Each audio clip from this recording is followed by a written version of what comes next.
Cordial saludo. Vamos a hablar un poco en este espacio acerca del atavismo de la justicia social desde la percepción de Friedrich Hayek. Esto es un pasaje como tal acerca de un escrito, de un ensayo de este autor, en el cual pues vamos a entender un poco la percepción de justicia social desde la cronología como tal, en el tiempo y el avance como tal de las distintas sociedades en lo que concierne a la economía y el desarrollo de los individuos como tal. Para entender y una antesala específica, vamos a comprender específicamente el juego, los roles y compensaciones del mercado como tal respecto de el desarrollo mismo y de las libertades y la conformación de los individuos en su estructura desde un punto de vista moral, que nos permitirá también entender un poco la conformación y los resultados mismos de lo que estamos intentando explicar o que este autor nos quiere dar a conocer. Para empezar, en el primer slide vamos a tener que el marco del concepto de justicia social para Hayek se aprecia la importancia de las reglas individuales y conductas para el establecimiento de una sociedad pacífica de hombres libres y la concepción de incompatibilidad en el concepto de justicia. En esta parte es fundamental entender que el concepto de justicia social también va a ser entendido como la justicia desde el punto de vista de la distribución como tal. Y aquí nos vamos a encontrar con un rol importante dentro de lo que se concibe en el concepto de incompatibilidad, que es importante para poder entender el mensaje que podemos ir completando de lo que Hayek nos quiere mencionar. Es claro en la percepción diferencial entre la conducta humana basado en la justicia, en este concepto que es tan importante, y los roles de los agentes económicos en una economía de libre mercado, enmarcando categóricamente el calificativo dual no aplicable desde la justicia en lo justo o injusto. Es decir, este efecto dual dentro del concepto de justicia en su generalidad, enmarcando, repito, la conducta del propio individuo, no es un hecho que fundamente en el mercado el desarrollo como tal de la concepción y las compensaciones que puedan darse como justas o injustas, ¿verdad? Ahorita en el próximo slide vamos a darnos cuenta de que esta misma percepción va a tener un calificativo específico de un principio de probabilidad, que lo vemos acá. La parafernalia imprevista del mercado y el argumento más fuerte para deslegitimar la concepción de justo e injusto en el mercado, percibido de una manera distinta como un principio de probabilidad. Es decir, los individuos dentro de su propia relación y dentro de lo que el mercado da como compensación por las actividades que se realizan allí mismo o dentro del deporte, como él lo hacía ver dentro del ensayo, el deporte concebido como el mercado, pues nos vamos a dar cuenta que es una concepción indistinta a lo que podríamos nosotros concebir bajo ese mismo principio de distribución como tal. Inexistencia de acuerdos. No existe acuerdos predefinidos, preconcebidos en esquemas de distribución en un estado de individuos libres, en concordancia con la relatividad moral que es incompatible con la distribución. En este caso, esta inexistencia de acuerdos lo que nos quiere decir es que los individuos no tenemos de manera predefinida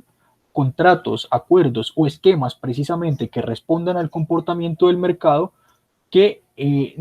respondan a esa distribución como tal que nosotros intentamos emanar o que desde algunas concepciones como tal dentro de la economía se colectivizan o se intentan poner en juego dentro de esas mismas compensaciones y distribuciones. El rol de la incompatibilidad es claro y el rol de la moral también es importante, como lo podemos ver en estos dos puntos. Vamos a entrar aquí a revisar un poco una percepción importante, a citar a Hayek. Dice: nadie ha encontrado ni siquiera una sola regla general de la cual podemos deducir lo que es socialmente justo. En todas las instancias particulares que cabrían bajo ella, salvo la regla de igual pago por igual trabajo, la libre competencia, evitando todo aquello que considere mérito, necesidad y conceptos similares sobre los cuales se basan las demandas de justicia social, tiende a reforzar la regla de igual pago.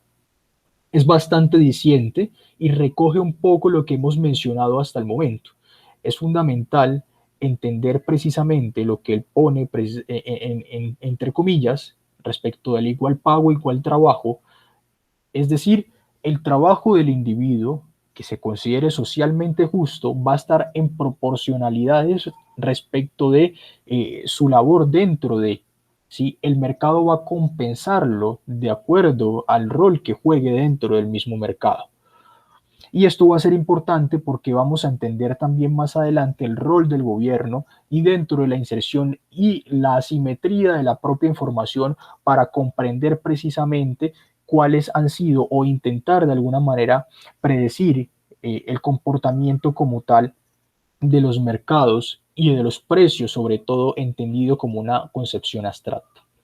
Es concebido también como un anacronismo intentar aplicar los arraigos propios que parecen heredados, traerlos a la actualidad distando de lo aplicable, es decir, lo que se vivió en el primitivismo, pues probablemente no vaya a ser aplicable en lo que tenemos actualmente, ¿no? Y de hecho, cabe mencionar en este punto que los seres que vivían, los seres humanos que vivían en ese momento, en la medida en que dejaron de vivir en esa concepción de colectivismo y tomaron parte del individualismo dentro de lo que buscaban sus fines, lograron un éxito y se fue apalancando como tal una sociedad que luego pues va a dar al traste con los otros modelos que probablemente conocemos actualmente y a la economía de mercado en distintas partes geográficas del mundo. Afirmando el éxito de la sociedad primitiva, el despojo del colectivismo, arguyendo al individuo propio con propensión al avance y las compensaciones dentro de la civilización proporcionales a los roles de cada uno en función de su supervivencia. Esto es fundamental. La colectivización, por ende, restringe las libertades de los individuos, que es un poco de lo que ya hemos mencionado en el slide anterior. Aquí vamos a hablar un poco ya de la abstracción precisamente de los precios y la satisfacción misma de ello. Es decir, la simbología de los precios como la práctica de mercado no satisfizo la concepción ancestral contenida a cada individuo de la sociedad primitiva, por ejemplo. La relevancia de intercambio de bienes a quienes ofrecían un mejor precio obtenido un usufructo como individuos en el mercado, propendiendo por un nivel de vida para quienes los adquirían. Es decir, en este juego del mercado de la catalaxia, que él va a denominar también, vamos a entender precisamente que esos bienes que ofrecían o servicios que se ofrecían, digamos, en un espectro desde la sociedad primitiva, pues vamos a entender que esa misma oferta de esos bienes va a tener una compensación o van a buscar ese propio usufructo mayor propendiendo por lo que él está ofreciendo y mejorando el nivel de vida de esos individuos que los adquieren. Es decir, si tenemos esta misma concepción en un mismo aparte, nos vamos a dar cuenta de que en una sociedad primitivista, colectivista, pues quizá no satisfacen como tal los bienes de la misma manera que quienes de pronto, de manera indistinta, si les conocen o no, puedan adquirir estos mismos bienes y les satisfagan y alcancen precisamente el oferente un nivel mayor de compensaciones por su trabajo y su oferta como tal en este caso. Vemos otra vez comillas y nos vamos a dar cuenta que Hayek nos dice que la interacción de los individuos llega a ser un juego porque lo que se requería de cada cual era observancia de las reglas, es decir, en este caso él está hablando de ese juego, de esos roles, de ese deporte que él mencionaba o lo hacía, digamos, específico dentro del texto, de las reglas como tal del mercado y no la preocupación por un resultado especial que no fuese el de ganar apoyo por sí mismo y su familia. La división del trabajo. Nos vamos a encontrar que la división del trabajo es el juego del mercado que hará las asignaciones de manera deliberada, en una concordancia de los roles entre los agentes y su participación en el producto agregado. La división del trabajo es un resultado progresivo de la ley de la propiedad del contrato emanado de los esfuerzos independientes en términos de eficiencia.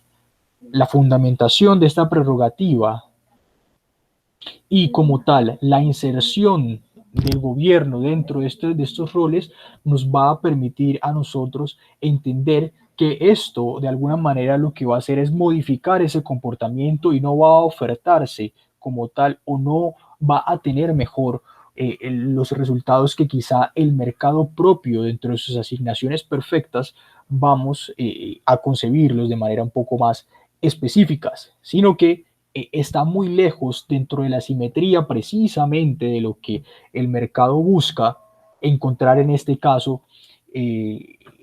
para, digamos, el favorecimiento como tal dentro del modelo económico que estemos de alguna manera calificando. El gobierno definitivamente no va a tener la información necesaria de los precios contenidos distinto a lo que las leyes del mercado nos hacen, en este caso, tener conciencia. En este punto vemos que el resultado de la catalaxia está enmarcado por la percepción meritoria de los individuos y las necesidades de los mismos respecto a los retornos del mercado, dejando un lastre perceptivo de quien merece más o menos, ¿verdad? Entonces, este juego que de alguna manera lo podríamos emanar en el principio estricto de lo que Adam Smith llamaba mano invisible, lo podemos concebir de una manera un poco más resumida en este punto. Esta denominación de catalaxia es esa libertad de los individuos de concebir como tal un resultado específico en el mercado, dada la libre individualidad de cada uno de los agentes, en este caso individuos que buscan un bienestar propio pero que de alguna manera mejoran el bienestar de los demás con los bienes y servicios. Esto es un poco de la percepción de Hayek. Hay que dejar claro que no es una percepción personal, es una percepción estricta de lo que Hayek recoge en este pequeño fragmento, en este ensayo. Muchísimas gracias por su atención.